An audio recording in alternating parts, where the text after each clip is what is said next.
I know what my interests are if I've really thought about it and got them clear in my head. I may have a pretty good idea of what the other person's interests are just because we work together and we've had conversations before, but good negotiators don't make any assumptions. In their preparation, of course, they look at what do I know, what do I not know. I don't know all the interests of the other party, but I know some. So what do I know? And they'll actually list them out. You know, these are the things I know that are their interests. These are mine, and I know these for sure. These are what I know of the other person. Now, here's the reason that interests become very, very important, is because in order to get to an agreement, we have to choose from options. Okay, so what if there's only one option and the other person says absolutely no? So imagine, and this is where you get deadlocked in a negotiation. So you go to buy a car and a person says, sticker price, that's how much I'm going to sell it. And you say, no way, I never pay sticker price. I want to pay you $5,000 less than that sticker price. Person says, absolutely no, it's not an option. Well, we're out of options. What do we do now?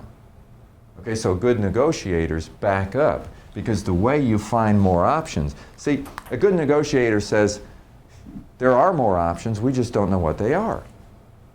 And they don't want to get down to that bottom line, no, that fast. So they want to, in the negotiation, they want to back up a little bit and spend a lot of time talking about interests. Because in that, for instance, if I'm buying a car in that dealership, I don't know a lot about how this thing operates. I mean, when I go buy a car, I have a social conversation with the person that I'm talking to because I want to understand how this dealership works. How are you paid? You paid on commission? How much you make? How does this thing work? Blah blah blah. And it's interesting as you establish a rapport and a connection with somebody, they tell you all kinds of stuff. But see, if you get too far into the negotiation, they won't tell you anything, because all of a sudden now, you've driven it too fast, and now they see you as an opponent. Because they have their position, you have your position, and you started to do positional bargaining. And when you started to do positional bargaining, you became two opponents.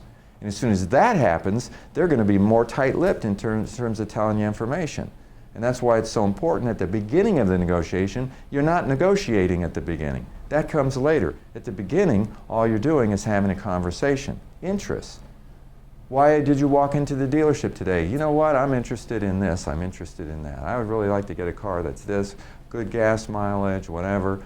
I like this Toyota Prius, but I also like this sporty one over here, and I'm not really sure if this is worth, and you're talking about your interests, but at the same time, you're building a conversation with this person and you're trying to find out their interests. Obviously, they're interested in making a sale, but you want to find out more than that. I'd like to find out where you got the most bargaining room, and I like to find out all kinds of things. The best negotiators are asking questions all the time and building that relationship, because if I feel really good with this salesperson and we're really connecting, then when it comes time and I start asking them questions, they're more likely to tell me the truth based on the relationship. Just because of the connection that we made, the respect that we've developed. See, when you walk in the door, there's no respect. They don't know you. And it's the respect level between the two of you that becomes the glue that makes the two of you a team trying to solve a problem. See, if you turn the thing around, you think about, I think about, the reason interests are so important is I try to imagine myself being the other person. Inventory. Just imagine owning a car dealership and having inventory that you can't sell. All this inventory on your lot, it's expensive, and I want to know what's going on there. Do they have inventory they're trying to get rid of? What's happening? And so I'm thinking from that point of view, and I'm asking questions like this. It's really, really important to do that. See, a lot of people don't do it.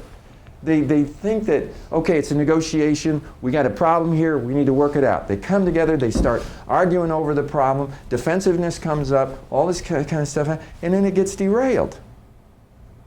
Now, how do you apply this to personal relationships? It's exactly the same thing. Don't just jump right into the area where the two of you have the most disagreement, because as soon as you do that, the tension starts to come up. Two disagreeable people disagreeing on something have a hard time negotiating.